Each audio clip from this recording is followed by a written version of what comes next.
Yudi ini Iya, punya. iya. Oh, ada. Saya tidak pernah melihat ada sebuah penelitian dilakukan tuh lalu diteriak-teriak. Momen kocak di mana Roy Suryo ketahuan kebohongannya di depan publik ya teman-teman ya. Dan inilah Roy Suryo ya, di mana dia lebih cepat mulutnya keluar daripada dia mikir. Dan memang seperti itu, dan pasti akan terjadi hal-hal yang banyak sekali yang kita perhatikan kalau Roy Suryo ini ngomong. Banyak sekali kekeliruan-kekeliruan, dan itu semakin kekeh dia. Kalaupun ada kekeliruan di dalam hal penyampaiannya, pasti dia akan mempertahankan itu. Tapi sebenarnya bagus juga sih untuk mempertahankan diri. Nah, kocak apa sih yang sedang Roy Suryo lakukan pada saat itu? Teman-teman, coba kalian dengarkan video ini. Jangan sampai kalian skip supaya teman-teman tidak salah kaprah. Tidak, ini. Perhatikan Ini ya. scan ijazah asli. Oke. Ada watermarknya. Oke. Ada watermarknya. Kemudian ada emboss pada tanda tangan rektor. Oke. Clear banget. Saya tidak Dan tahu ini sama-sama apakah tahu bisa dapat terlihat oleh kamera, tapi jika kita melihat langsung memang seperti ada embossnya ya, Mas? Ada emboss jelas banget. Kemudian ada juga watermark Universitas Gadjah Mada Universitas. Dan ini adalah ijazah asli mahasiswa yang lulus tahun 85. Dia memang bukan angkatan 80, bukan. Dia angkatan sebelumnya. Ini di Yudi ini Ya, punya. ya. Oh, ada. Bukan ini. Satu lagi. Sorry.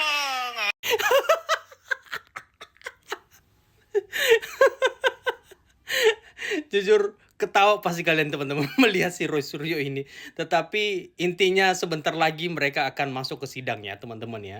Si Roy Suryo dan teman-temannya sebentar lagi sedang. Sekarang mereka sedang kemarin ke Kejati nggak bisa diterima ya. Dan kemarin kalau nggak salah mereka ke Kejagung untuk beraudiens ya teman-teman ya, mengenai supaya kasusnya dihentikan.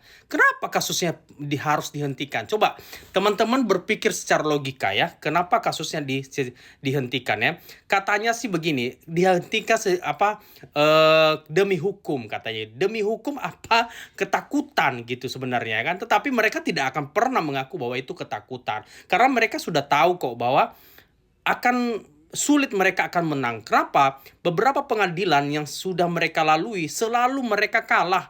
Selalu tidak ada pengadilan yang selama ini mereka menang. Di pengadilan sampai ke MK pun ya tidak ada menangnya mereka ya. Dan di sini kasus ini Pak Mahfud MD mengeluarkan pendapat teman-teman. Akhirnya dia mengeluarkan pendapat juga tentang Roy Suryo ini. Kalian dengarkan baik-baik.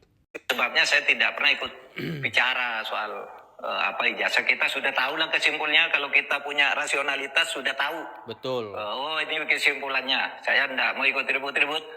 Apalagi saya sendiri kan ketua Dewan Pakar Keluarga Alumni DPP Keluarga Alumni Kagama Universitas Gadjah Mada ya. Saya berharap ini segera diakhiri saja. Serahkan prosesnya pada hukum, apapun akhirnya tidak usah ribut-ribut lagi. Menurut saya. Apalagi saya tidak pernah melihat ada sebuah penelitian dilakukan tuh lalu diteriak-teriakkan. Saya baru lihat sekarang ini hasil penelitian ilmiah. Saya baru dengar sekarang nggak ada penelitian tuh lalu dikampanyekan tiap hari. Dan kita nggak tahu metodologinya kecuali teknologinya yang dijelaskan. Misalnya kenapa kalau ini penelitian kenapa hanya ijazah Pak Jokowi kok tidak lebih umum bahwa fenomena pemalsuan ijazah di Indonesia itu malah bagus penelitian seperti itu. Tapi kalau satu saja yang diubyek itu akhirnya kita bosan mendengar. Kita juga udah bosan Pak mendengarnya itu Pak. Karena cuman jasa Pak Jokowi doang yang diubek-ubek. Padahal ada presiden sebelum-sebelumnya nggak pernah diubek-ubek tuh. Ya kan? Dan pernyataannya adalah selalu mengatakan bahwa ijazah Pak Jokowi adalah 99,9% bahwa itu palsu. Padahal mereka tidak pernah memegang yang namanya ijazah asli. Dan sekarang fenomenanya adalah yang paling lucunya adalah berkata begini. Mereka mendesak penyidik bahwa mau meminta ijazah Pak Jokowi supaya mereka meneliti. Emangnya mereka siapa sih? Coba dulu teman-teman. Contohnya ada orang lah ya kan meminta ijazah kamu. Minta ijazah kamu aku mau teliti.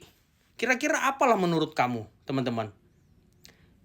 Jujur aku bingung melihat pemikiran mereka ini ya. Salah satu profesor di dalam hal itu dan mungkin ada beberapa profesor juga ya. Pertanyaan saya adalah kok nalar kalian nggak bisa jalan gitu loh. ya. Saya aja yang bukan profesor, ya. Masa sih kita meminta ijazah orang, lalu kita mau teliti tanpa meminta izin kepada yang punya? Coba deh teman-teman, ya kan? Ini nak kebuloknya itu loh, orang kayak gini-ginian loh. Ya kan, gimana sih otak kalian itu loh? Ini menurut aku adalah bikin gaduh aja sebenarnya sih. Pengen bikin gaduh aja, itu sih sebenarnya. Nah makanya kita dorong terus nih ya, karena sebentar lagi udah masuk sidang nih teman-teman ya. Ya, karena kita harapkan ini sidang dan Pak Jokowi datang, coba deh mereka bisa nggak, mampu nggak nanti kira-kira membantah, ya kan? Karena mereka mengatakan bahwa ijazah Pak Jokowi 99,9% itu adalah palsu. Tentu mereka punya yang asli.